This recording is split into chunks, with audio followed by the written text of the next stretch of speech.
Harnesses are what let the power of the AI model do real work. Like a horse harness takes the raw power of the horse and lets it pull a cart or plow.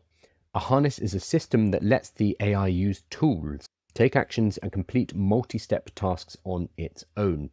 Apps come with a harness. Claude on the website has a harness that lets Opus 4.6 do web searches and write code, but also has instructions about how to approach various problems like creating spreadsheets or doing graphic design work. Claude Code has an even more extensive harness. It gives Claude 4.6 Opus a virtual computer, a web browser, a code terminal, and the ability to string these together to do stuff, like researching, building, and testing new websites from scratch. This is the shift.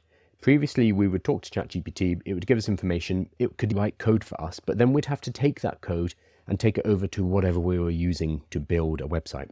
It would not build for us.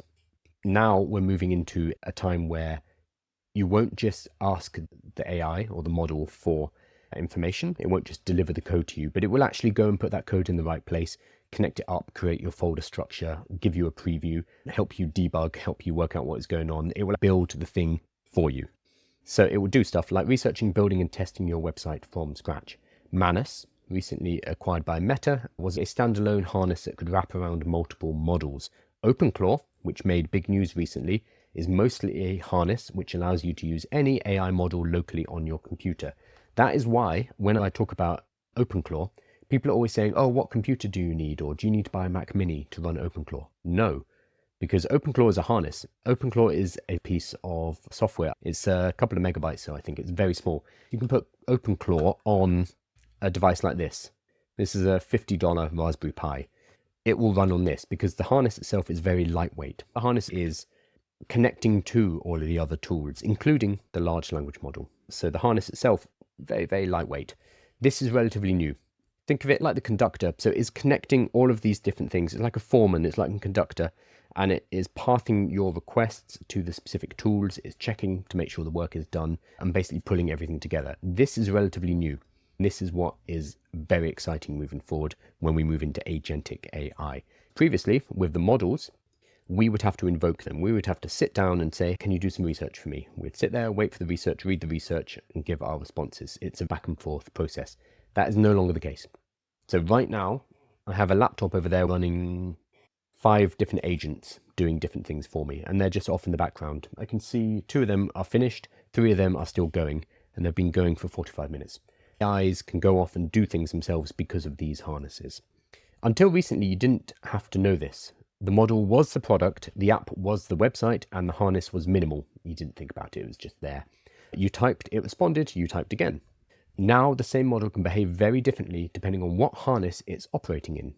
Claude Opus 4.6 talking to you in a chat window is a very different experience from Claude Opus 4.6 operating inside Claude Code, autonomously writing and testing software for hours at a stretch. GPT 5.2 answering questions is a very different experience from GPT 5 thinking, navigating websites, and building you a slide deck. It means that the question, which AI should I use, has gotten harder to answer because the answer depends on what you're trying to do. So somebody asked earlier in the chat, what's the best AI? Which one should I be using? And I answered, it depends what you're doing. Are you coding? Are you researching? Are you doing creative writing? Are you setting up a scheduled task to give you a morning summary every day, like a virtual assistant? It depends. And depending on what you're trying to do with the AI, you're going to be using different tools. So let me walk you through the landscape. So it starts with the models. You mentioned 3 models, GPT 5.2, Claude Opus 4.6, and Gemini 3 Pro. You will probably know them as their app name, ChatGPT, Claude, and Gemini. We're not going to worry about that too much. The top models are remarkably close. Yes, they're all very good. That is the main takeaway. You can't really go wrong with one of the state-of-the-art models right now. But he says, if you want to use an advanced AI seriously, you need to pay. You have to pay at least $20 a month. Those $20 get you 2 things, a choice of which model to use and the ability to use the more advanced frontier model and apps. I wish I could tell you free models are as good as paid models, but they are not. I get so many people in my comments who are like, AI is stupid, it can't do this. And I'll ask them, like, do you pay?